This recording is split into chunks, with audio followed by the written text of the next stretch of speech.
While starting this weekend, there will be a series of humanitarian pauses in Gaza as the World Health Organization launches a major vaccination campaign against polio. Over the course of 3 days, over 600,000 children will be vaccinated against the virus, which has returned to Gaza after being eradicated 25 years ago.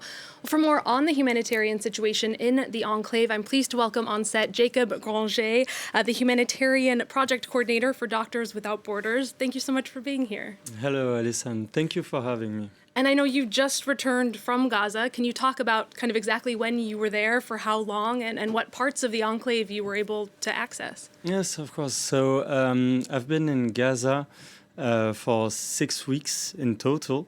I came back last week. And we have activities in 3 governorates of Gaza. So one up in the north, which is Gaza City Governorate. The other one is Deir el-Balah in the middle. And the last one is a little bit more south. It's Khan Yunis Governorate. So you kind of traveled all across the enclave. How was that experience? I mean, was it easy, and did it feel safe to get around? Safe is not the good word. That's for sure. As of today, and when I was over there, there's no place safe in Gaza. That's for sure. And easy, it's of course not easy. It can be more or less difficult for some or other people. But how it's like, it's in the first time what you really see.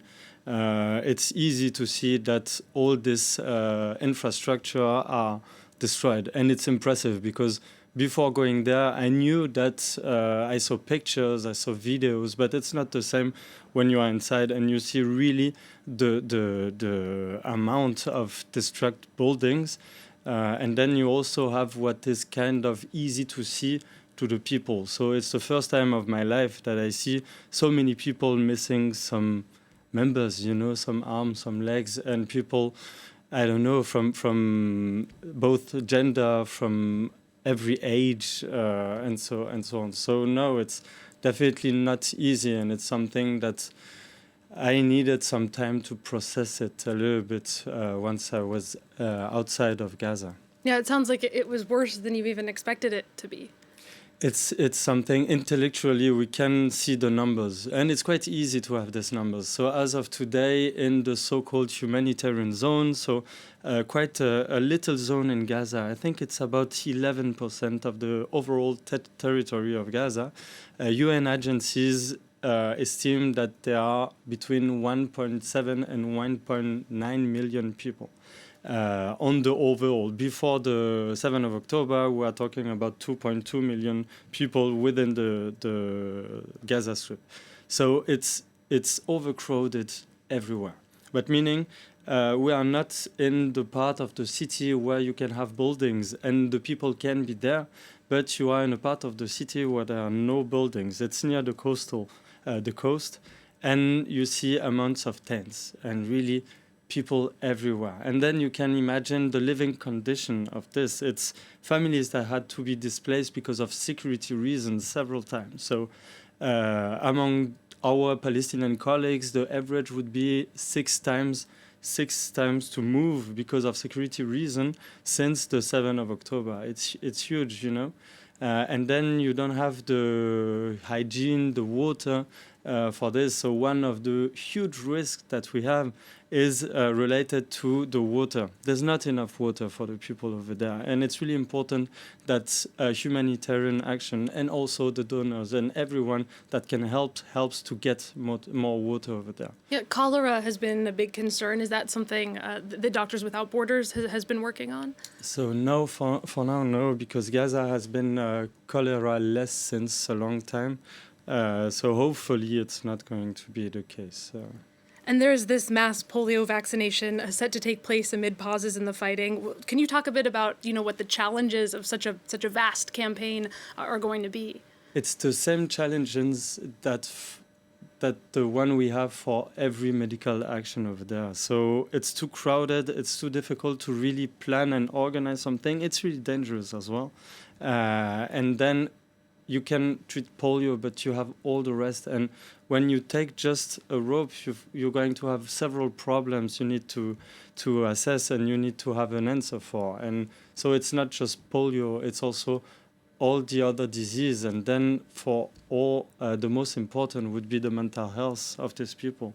So just if I have time to develop a little bit, if you imagine the story of one of the people we could have during a mass casualty incident. So, by example, the 22nd of July, there was a big military operation, and an entire part of Khan Yunis city have been evacuated. So, Israeli army asked the people to evacuate because they had to do a military operation over there.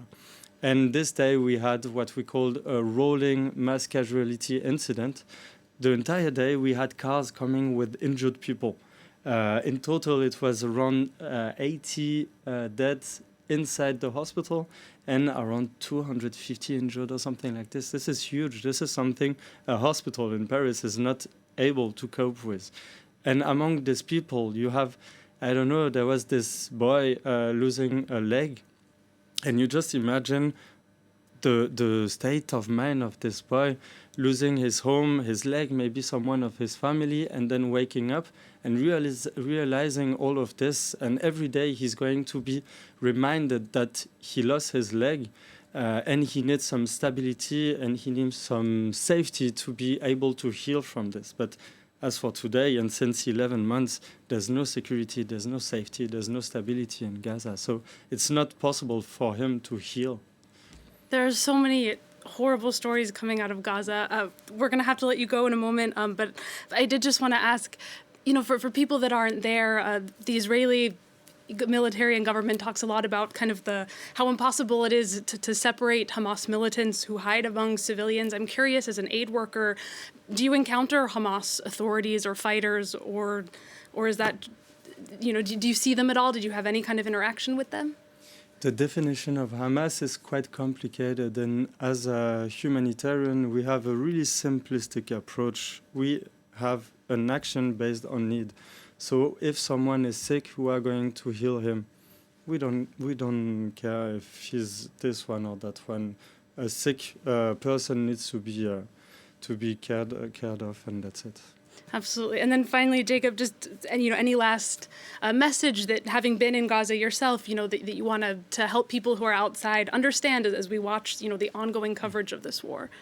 Yes, the humanity of the people in Gaza. I really want to finish on this because in a war like this, it's really complicated to speak and to think about humanity. But there, you see a lot of people with the fireflies. You see a lot of people with some ice sorbet, you see a lot of haircut dresser shop within the tents. And I really like this idea. Like, it's so human over there, and it's so difficult to be human, but still, it's impossible to deny the state of humanity. Well, and it's nice to hear that there is still, sorbet and fireflies in Gaza amidst all of that destruction.